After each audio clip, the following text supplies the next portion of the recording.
Hey guys, welcome back for another little episode here today. Today we're going to talk about my tractor. It's a 1964 Ford 2000.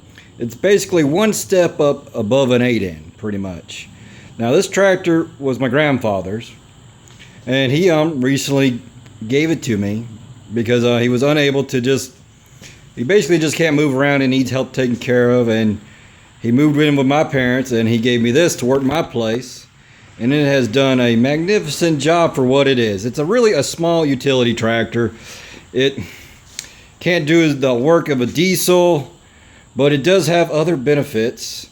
Like for once, my dad had a Maggie Ferguson 231 diesel, and it always got stuck out in the back.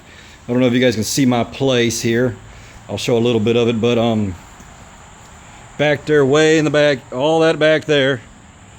It's really, when it gets wet, it gets really soggy, and it doesn't take long before a diesel tractor will sink.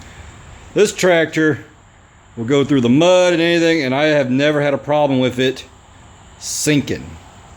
So we're not saying that it's not possible, but this is real light, and that is a real plus in this little area I live in right now. So that's a good plus for me, because other than this diesel truck I got over here, I got nothing to get a diesel tractor out of the mud being stuck. Usually I just have to take a come along and go at it. Now, I've upgraded this thing since I've owned it, only because it was just so wore down. My grandfather, he got to the point where he didn't want to put no money into it. It was just plumb wore down. So I'm going to show you some of the options that I put on it, so that if you're thinking about doing the same thing to your tractor or whatever, you'll get a little heads up. Alright, so let's talk about, I put an alternator on this. Originally, this thing came with a 6-volt system, which I still have the original 6-volt system, which reminds me, you can see all of it in there. The generator and some gauges I had to replace, and there's a regulator, yep, right there, and some brackets for the generator. Now this kit cost me, oh wait, when I was talking about, always keep your old parts. You never know when you might need them, or someone else who wants to restore the tractor to original will want the original parts. So always keep your original parts. But anyway, this alternator right here, I don't remember the output of whatever it is. It's more than what this tractor needs, that's for sure. I think it was $124, and it came with everything but the battery. It came with the bracket, this brace, a whole new wiring harness, which was a big deal because mine was kind of falling apart and everything. So this wiring harness it's really easy to replace. It didn't take no time at all. Also, if you notice here, I have 5 fan blades. That's actually a little upgrade mod. The original of these Ford tractors had 3. And I actually recommend the 5 because it gets more coolant and it never gets overheated. It does pretty good and everything. Although I had to go through quite a few fans, but you have to be careful when you buy these, because sometimes the pattern's a little bit off from tractor to tractor, and it took a little bit to find the right, because I think I had to send one back because the whole pattern did not match, and I finally got one that matched. But I definitely recommend the 5 bladed fan. Now also, when I put this alternator in here, I had a problem. The exhaust, now I probably could have had the exhaust guy run, but it was already where the generator here, the exhaust got flattened right in through here. But if I can show pictures, I will. I'll try to put some pictures on this video if I can get some editing software. But anyway, I'll try to explain it. What happens when I went to go tighten up the thing, the exhaust ran right into it. All right, so I came up with this solution. As you can see, I've run into things and bent it a little bit, which is kind of not so great. I had to bend it back out, so I'm going to have to come up with something better in the future than that, or at least put a better brace in it to withstand the brushes, because it doesn't take much and this thing will bend. In fact, I had a flapper on here, and you can see they only welded it here in one spot. Fantastic. Broke right off after a while, but I'm going to weld that back on here probably soon. And everything. Okay, let's see, what else have I done to this tractor that would have been considered upgrades? Other than the little few accessories, I did put some new gauges in here because they were non-working. This is something my grandfather added on. He believed in having an amp gauge, so I couldn't tell you how many hours on this tractor. He didn't really care about hours to him. So I think that's really all that I've done, other than I'm going to put on some 12-volt lights on this thing so I can see it operating at night. And I need to get my bumper put back on, which leads me to the other thing, what happened to this tractor, which was quite hilarious. I don't know if you can notice in here, but you'll probably notice some different color blues on here on this little housing and this front axle here. What happened is that I had the old one break in half. That was interesting, and this little housing here was damaged a little bit. I decided to go with buying a used one. You can see it's damaged there and probably damaged over here. I could have welded it up, but I found one for about 30-40 bucks, free shipping or something like that, and it was, I said, heck, I'm gonna have it here in a few days and put a new one on here. Or actually, it was kind of used, but it was in perfect shape. And unfortunately, when my axle split, it bent my bumper. It doesn't look like it, but when you put it on, it actually put on one side. The other side is like 6 inches higher than the other one. So I'll have to either fab my own bumper or repair that one and everything. But I keep those around for just a good story. Or my brother was going to practice welding and casting, but he hasn't come through on that yet.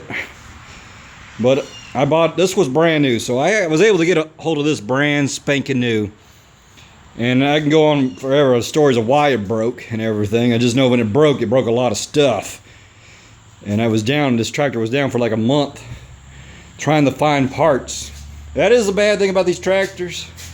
Parts are kind of hard. The 8N is probably a lot easier to find parts on than these. These are, you could probably find a crossroads between like Jubilees or some other ones I'm not really super familiar with, but the Jubilees do look different. I don't remember the difference between these and that.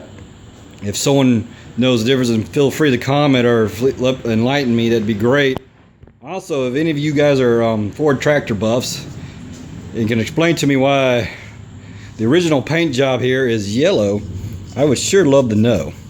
I'm assuming this was maybe some construction or company or tractor or something at one time, because I do know it was repainted before my grandfather got it and everything. So if any of y'all know, please feel free to comment and enlighten me. I'd like to know personally myself. And overall, this tractor hasn't been, once I got all the kinks and bugs worked out of it, it's been a great tractor. Although it's coming to the point where I'm going to have to do an engine overhaul. It's 53 years old. It's had a top end rebuilt before, but I think it needs a complete overhaul. The compression level is getting down to the minimum spec level. But I'm going to keep chugging along until she finally quits, and then I'll rebuild her and everything. I'm going to put her to work. That's what I got her for. So, okay guys, we're going to wrap this video up here. My final thoughts on this tractor, or these size of tractors, are they're perfect if you plan on mowing and doing some light work around the place. And if you, now you can't beat a diesel tractor in work. A diesel tractor will work and it does pretty good. And the only thing I'm going to say that I wish this tractor had, or or the next tractor I get, is have a front end loader. I honestly believe a front end loader is fantastic, wonderful, and it comes in handy more than you think. I actually got a shipment of tile in the other day to tile my living room, and it could have come in handy. Luckily, my neighbor had one. I was able to talk him into letting me borrow it, or him coming down here and unloading it for us and putting it in my shed, because I did not want to carry that tile one by one to my shed. But that would be the only thing I wish I had, was a front end loader. But other than that, this tractor is suit my needs. It doesn't cost too much to operate if it's properly maintained and everything. And if you guys have any other questions about these tractors or any other mods or anything I've tried, please feel free to comment. There will be some other mods. I'm not going to get too crazy with my tractor. This is just my tractor. The only thing left to do on it, since all the gauges work now, is put some lights and a bumper on it and fix my little flapper there. and I think I'll call it done. Well, fix that pipe too. Call it done. So, but if you guys have any other ideas or anything you guys have tried and want to share, feel free to leave them in the comment box. I'd love to see what you guys have done. Maybe I might copy one of you guys' ideas and use it on my tractor here. Oh, one last thing here. Oops, I hit the pause button by mistake. I'd like to show you guys. I did add these onto the tractor, and I'd like to share them. Me and my brother made these. We come up with these chain guards. You might not be able to see them. They're just a piece of angle iron with some chain on it. I had a real bad problem with this mower deck. Yes, King Cutter, I'm talking about y'all. About rocks hitting me, or stump, or limbs and everything hit me in the back of the head. Almost about knocked me unconscious, some of them. I honestly believe they should come standard. I put some on the front and the back. You can probably see a better look at the back ones. Yeah, did that to help keep it because I had the neighbor next door complain that my tractor threw something at her window and broke it. Oh, that was an ongoing feud for a while. But definitely, if you're gonna have a mower deck, definitely put some chains on it. It'll definitely. I think I've only been hit once in the leg and it didn't even hurt. I just barely brushed it, and it just deflects it. So I would highly recommend putting some chain guards on your tractor. If you want to make some and everything, it's nothing to it. It's just, I think, either a 2x2 or whatever, and then I just got the chain from Harbor Freight. Took a grinder, grinded them off, and just welded them. I think about every 1.5 or inch, not too far. But if you guys are interested in that, I can make a video on how to make that or how I made it, if you guys are interested in that.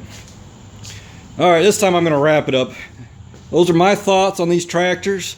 If you guys want to share yours or tell me some more about y'all's, what you guys have, or if you're having even problems with some of your tractor and need some help, maybe I'll be willing to give you guys any helping hand here, because I have a little bit of experience about these tractors and I know some of the common places and everything. So that'll be it for today. Until next time, guys.